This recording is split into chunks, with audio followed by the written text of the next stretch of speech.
ഹരേ കൃഷ്ണ. ദേവധ്യാനത്തിലേക്ക് എല്ലാവർക്കും സ്വാഗതം. ഇന്ന് നമുക്ക് ഗംഗാദേവിയുടെ ഭൂമിയിലേക്കുള്ള ഉൽപ്പത്തിയെപ്പറ്റി കേട്ടാലോ?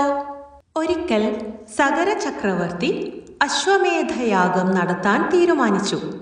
തൻ്റെ 1000 പുത്രന്മാരും യാഗാശ്വവും ലോകം മുഴുവൻ ചുറ്റിവരാൻ ഏർപ്പാടാക്കി.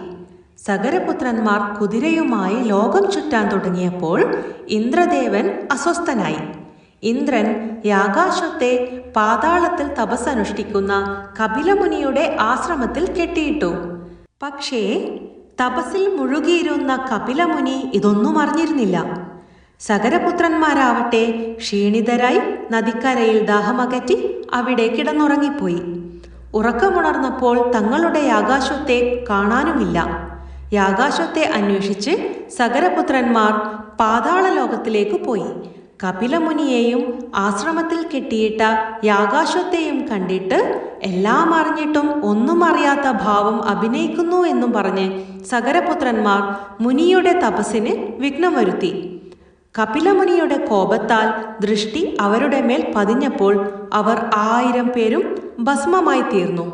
സഗരപുത്രന്മാരെ മരണത്തിൽ നിന്നും തിരികെ കിട്ടണമെങ്കിൽ പുണ്യനദിയായ ഗംഗയുടെ ജലം അവരുടെ മേൽ പതിയണമെന്നറിഞ്ഞ സഗരന്റെ വംശാവലിയിൽ ജനിച്ച ഭഗീരഥൻ തപസ് ചെയ്ത് ആകാശത്തിലുള്ള പാവനമായ ഗംഗയെ ഭൂമിയിലേക്ക് ആനയിക്കാൻ പരിശ്രമിച്ചു.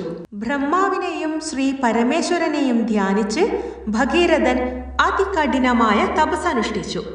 ശ്രീ മഹാദേവൻ ഭഗീരഥന്റെ മുന്നിൽ പ്രത്യക്ഷപ്പെട്ടു. കപിലനാൽ ഭസ്മമാക്കപ്പെട്ട സഗരപുത്രന്മാർക്ക് മോക്ഷം ലഭിക്കണേ എന്ന് ഭഗീരഥൻ മഹാദേവനോട് പ്രാർത്ഥിച്ചു. അവരുടെ ചാരത്തിനുമേൽ പുണ്യാഗം പ്രവഹിച്ചാൽ അവർക്ക് മോക്ഷപ്രാപ്തി ഉണ്ടാകുമെന്ന് ശ്രീ പരമേശ്വരൻ ഭഗീരഥനെ ബോധ്യപ്പെടുത്തി. ശ്രീ മഹാദേവന്റെ ഉപദേശപ്രകാരം ഭഗീരഥൻ വീണ്ടും ഗംഗയെ ധ്യാനിച്ച് തപസ്സനുഷ്ഠിക്കുവാൻ തുടങ്ങി. തപസ്സിൽ സന്തുഷ്ടയായ ഗംഗ ഭഗീരഥന് മുന്നിൽ പ്രത്യക്ഷപ്പെട്ടു. എന്തു വരം വേണമെന്ന് ചോദിച്ചു.